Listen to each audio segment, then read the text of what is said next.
Hello friends, तर आज मी तुमच्यासोबत मस्त अशी सँडविचची रेसिपी शेअर करणार आहे।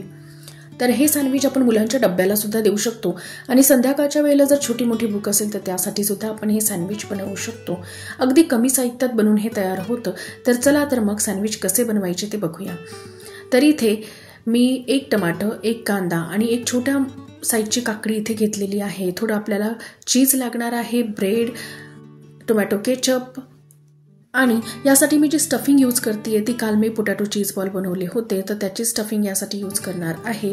जर त्याची रेसिपी तुम्हाला पाहिजे असेल तर मी डिस्क्रिप्शनमध्ये त्याची लिंक देते, तुम्ही तिथे जाऊन हा व्हिडिओ बघू शकता। आता इथे काकडी, कांदा आणि टमाट्याची अगदी पातळ पातळ असे स्लाइसेस मी इथे करून घेते आहे।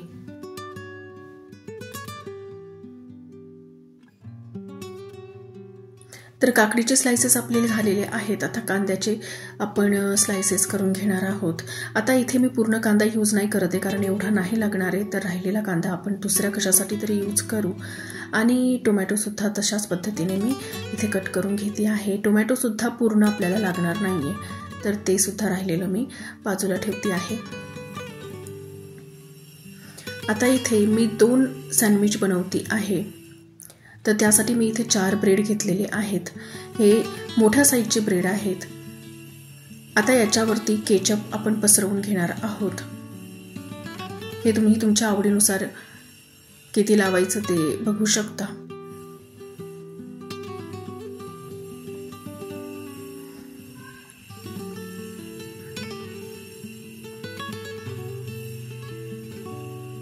आता केचप आपलं लावून झालेलं आहे। आता यावरती आपण जे पोटॅटोचं स्टफिंग आहे ते टाकणार आहोत।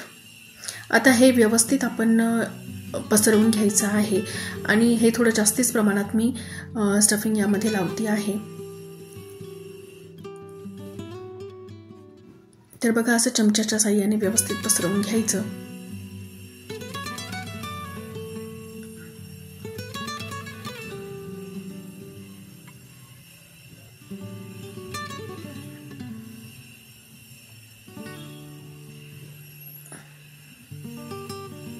बॅकग्राऊंडला खूप जास्त आवाज येतो आहे कारण शेजारी कन्स्ट्रक्शन सुरू आहे, सॉरी फॉर दॅट।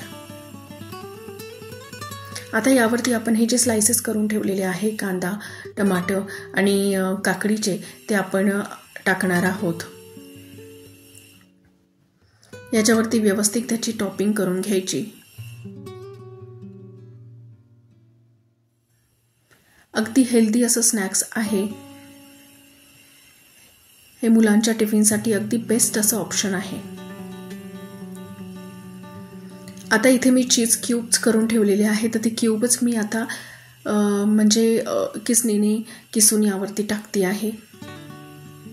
तर अशा पद्धतीने सर्व चीज आपल्याला पसरवून घ्यायचं आहे। चीज हे जेवढं जास्त राहील तेवढी टेस्ट ही जास्त छान येते आणि मुलांना तर चीज हे आवडतं।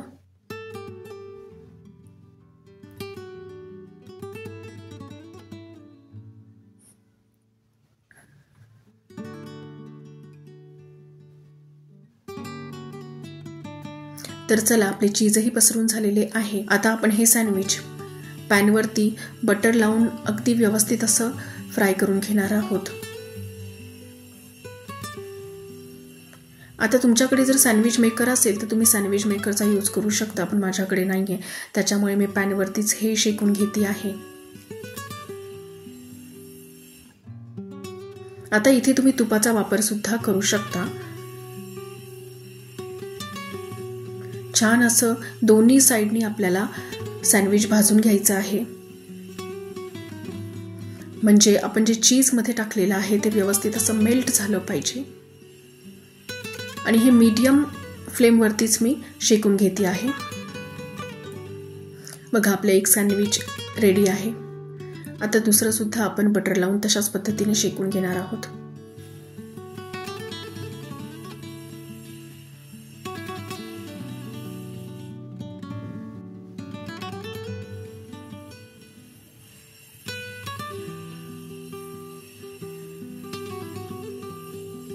तर बघा, दोन्ही सँडविच आपले रेडी आहेत। अगदी इन्स्टंट अशी होणारी ही रेसिपी आहे।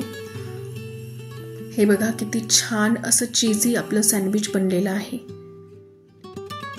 जर रेसिपी तुम्हाला आवडली असेल तर प्लीज लाईक, शेअर आणि सबस्क्राईब नक्की करा. Thank you for watching.